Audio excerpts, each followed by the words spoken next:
Okay, let's do another bag of potato chips today, all right? Now, I don't have much expectations with this bag. It's another bag from the Walker's Company, which we did in the last episode, and they weren't really very remarkable at all, and there wasn't a whole lot to say about them, and this flavor, puckering pickled onion, I'm not expecting much from. But it does give me an opportunity to talk about another subject that is quite germane to the world of potato chips, and that is the inclusion of MSG.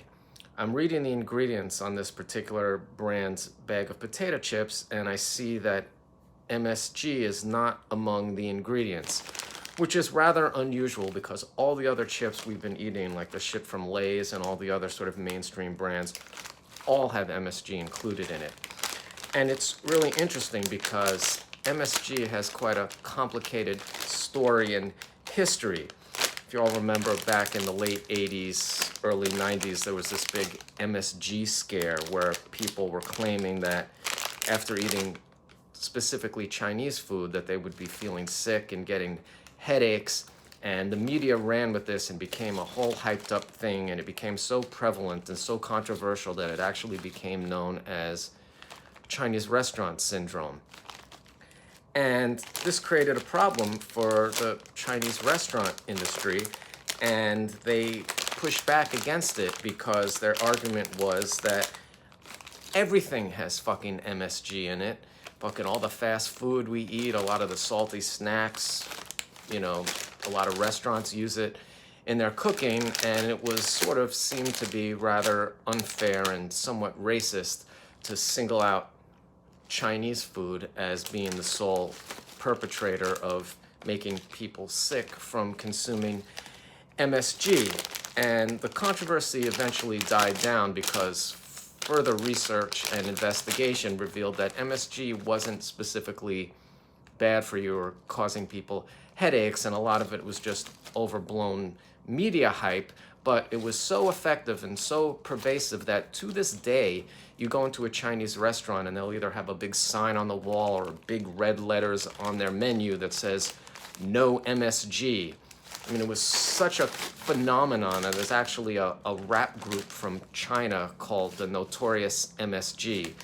And it was like a really fucking big deal, and it's still, up for debate today.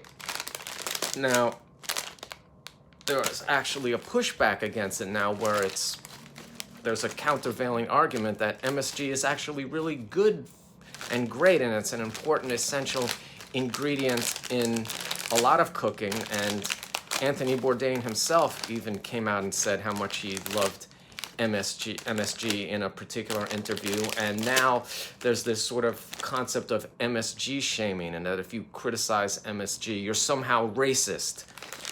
And I mean, I understand all that. The fact of the matter is that MSG isn't really all that bad for you, and it actually has less sodium than actual table salt. So if you are trying to cut sodium, which can be harmful to you, and if it's consumed in excessive amounts. So MSG is actually a great substitute for regular salt.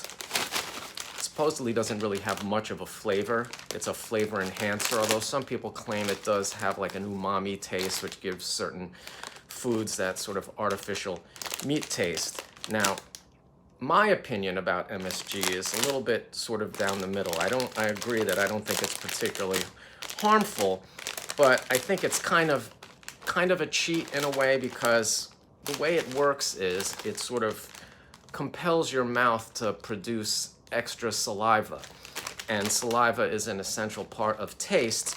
So what it's really doing, it's kind of tricking your mouth into thinking something tastes better than it really is. It's like sort of like MDMA for your mouth. It's like firing off all these receptors, that make sort of ordinary things seem extraordinary. So when I see MSG included in the ingredients of something, I'm not worried about getting sick or anything like that. I just feel like they're kind of compensating for the fact that they didn't really season it very much, and that they're just using the MSG to sort of like bring it over the finish line so it tastes better than it really is. So that's my take on MSG, and it's just really interesting because there are a lot of chips like the Kio's brands and some of the other more sort of like homemade chips that we got from Ireland. You know, they had a slogan on the back that said, "We don't use MSG." So, you know, it's still kind of like a point of contention in the world of food and snacks. So, nevertheless, I think it's noteworthy that this particular brand doesn't have any MSG in it and doesn't boast the fact. So I'm gonna open up this bag now of Walker's Puckering Pickled Onion and see if there's anything I notice about the lack of the MSG ingredient. Well, it does smell like pickles.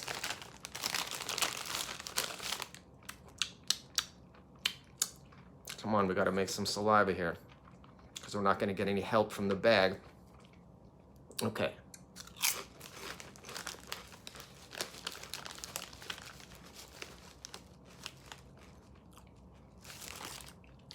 Very vague flavor. Oh, fuck. Wouldn't it be so fucking funny if I choked to death on one of these videos? Anyway.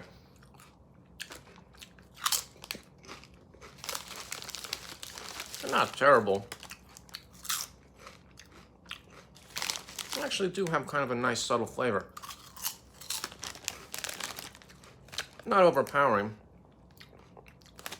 But they're not terrible.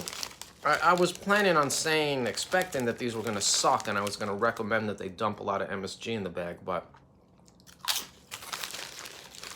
they're actually pleasant. They're not like overwhelming. They do have pickle flavored chips in America. I don't remember ever trying them, but these really aren't so bad. It's a complicated pickle taste. There's an extra note floating in there that I can't quite put my finger on. Oh, that must be the onion. All right. Well, the Walker's brand has somewhat redeemed itself in my eyes, or in my fucking mouth. Again, that's not a mind-blowing flavor, but it's pleasant, it's complex, there's stuff going on here. All right, and they didn't need any MSG to do it. So, how about fucking that?